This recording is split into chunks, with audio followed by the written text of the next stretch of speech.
Electromagnetic induction class 12 physics का बहुत important chapter है। MHTCET में इस चैप्टर से डायरेक्ट लॉ बेस्ड और न्यूमेरिकल क्वेश्चंस आते हैं।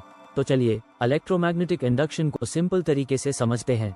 सबसे पहले कॉन्सेप्ट, जब किसी कंडक्टर से जुड़ा मैग्नेटिक फ्लक्स चेंज होता है तो EMF इंड्यूस होती है। अब Faraday's law, induced EMF magnetic flux के रेट ऑफ चेंज के बराबर होती है। EMF proportional d∅dt। अब सबसे इंपॉर्टेंट, लेंज़ेज लॉ, इंड्यूस्ड करंट की डायरेक्शन हमेशा उस चेंज का विरोध करती है जिससे वह पैदा हुई है, यानी कॉज का अपोज करना लेंज़ेज लॉ है।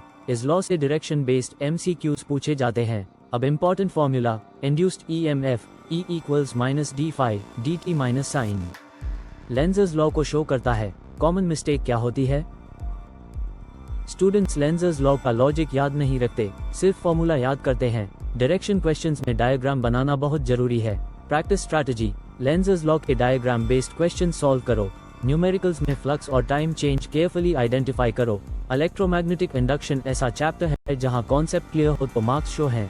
अगले वीडियो में हम पढ़ेंगे AC सर्क्यूट्स। इलेक्ट्रोमैग्नेटिक इंडक्शन के चैप्टर वाइज MCQs और प्रैक्टिस क्वेश्चंस के लिए विजिट करें soulshift.co.in।